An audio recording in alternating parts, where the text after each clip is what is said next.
Bé, bon dia a tothom. Som la classe de les estrelles, P5 de l'Escola Mare de Déu de la Soledat. Jo sóc en Roger. Hola, em dic Héctor. Hola, em dic Marc. Hola, em dic Chloe. Hola, em dic Aina. Hola, em dic Ivet.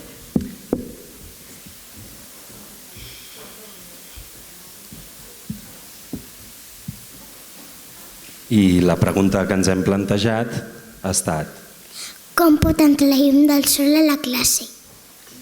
primer de tot, vam haver de conèixer que hi havia diferents tipus de llum. L'artificial i la natural. La llum natural és la del sol, la del foc, la de la cuca de llum, que és un animal, i el del raig de les tempestes. I la llum artificial és l'ordinador, el mòbil, la bombeta, la llanterna, el projector i la tablet. I un dia a la classe ens va passar una cosa. Què ens va passar? Que vam veure una llum al sostre de la classe.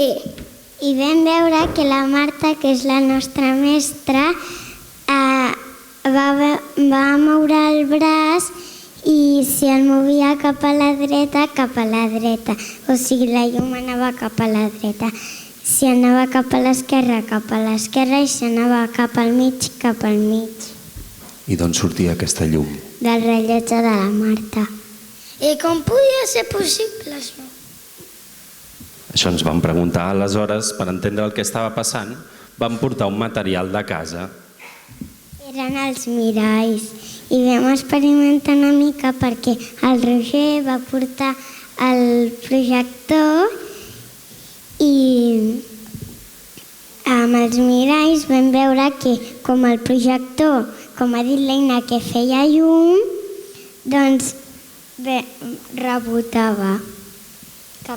Sí, el projector anava cap al anava cap al mirall i el mirall anava cap a un altre lloc. Aleshores ens vam plantejar una pregunta. Com es mou la llum? En línia recta, en corda. No podíem veure la direcció de la llum. Aleshores, per conèixer quina era la direcció de la llum, vam fer servir un material. Un làser. I què vam fer aquell dia? La Marta i el Roger, la Marta i el Jago van anar a P3 i a P4, van agafar l'esborrador i llavors uns van fer pols i el Roger aguantava el làser i podíem veure la direcció del làser. I què vam observar? Com era? En línia recta. Per tant, a la resposta de com es mou la llum, ja podíem dir que... Era en línia recta. I que, a més, amb l'experimentació dels miralls, què vam observar, Marc? Que la llum què passava?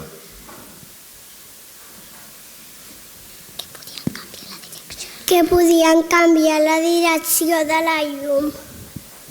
Aleshores vam reprendre la pregunta de l'inici, que era... Com pot entrar la llum del sol a la classe? Això és el que vam comentar a la classe. Vam observar el que teníem al nostre voltant i que vam veure que el vidre com era? Transparent. I per tant, si era transparent, què passava amb la llum? Que deixava passar la llum. Però també vam observar altres coses. Vam observar que vam baixar les persianes, però si la baixàvem del tot, doncs no entrava llum, però si no la baixàvem del tot, hi havia uns foradets i passava la llum. Aleshores ens vam proposar intentar aconseguir, a veure si podíem estar totalment a les fosques.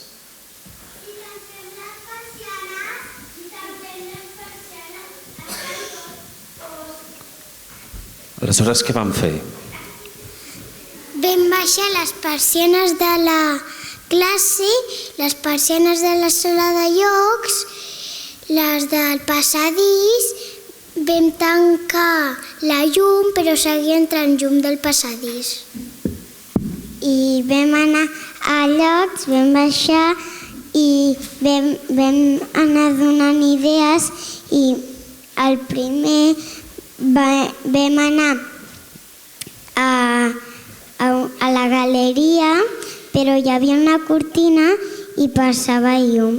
I el Roger va dir que podíem anar al lloc on fèiem psico, que hi havia tots els materials, vam tancar la porta i vam apagar la llum, però continuava passant llum i vam agafar uns matalassos i els vam ficar perquè en unes línies de la porta les vam ficar a la porta, però continuava passant llum. Amb aquesta experimentació hem descobert que hi ha materials que deixen passar la llum i n'hi ha d'altres que no. Com se'n diuen? Uns es diuen translúcids, com el vidre, i uns es diuen opacs, com de persiana. I el paper de seda és translúcid, però deixa passar una mica de llum.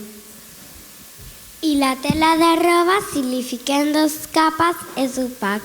I si li fiquem una, és translúcid. El paper de celofana deixa passar molt la llum. Amb el tàper de plàstic deixa passar la llum. Però en canvi? En canvi, de safata de colors era opaca.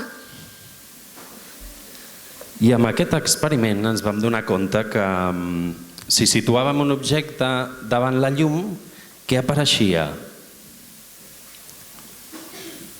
Us en recordeu, Ivet, què apareixia si posàvem un objecte davant la llum? Unes ombres. Unes ombres. I què més vam observar? Que si la posaven normal, estava normal, però si la donàvem amb mitja volta, era com un pal i molt fi. Encara tenim una mica de preguntes sobre això de les ombres. I d'altres coses també vam observar. Què més passava? Si ficàvem una cartolina cap enrere i una més cap endavant de la llum, doncs ajuntàvem, però en veritat no l'ajuntàvem, però les ombres sí que juntaven. I ara us ho demostraré. Estan intentant juntar les ombres, però sense tocar les cartolines. Tothom ho veu? Molt bé, gràcies.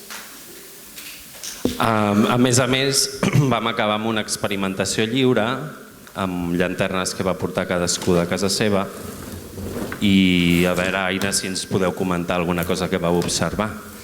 Doncs que si ficàvem la llanterna a la butxaca de la bata es veia la llum perquè la tela de roba, com ja us he dit, era translúcida. I si ficàvem la llanterna a la boca es veia la pell vermella perquè la pell és translúcida. Bé, la classe de les estrelles són en Mario, l'Adrià Riera, la Lucía, l'Aina Buil, el Markel, la Dèlia, la Sier, la Marta, l'Anna, el Iago, l'Ainoa, l'Eric, el Sasha, la Chloe, la Sandra, l'Eloi, la Sixin, la Inara, el David Mañero, la Clàudia, l'Adrià Fontanet, l'Aroa, el David Molero, l'Héctor, la Ivet, la Paula, l'Aina Pérez, la Gala i en Marc.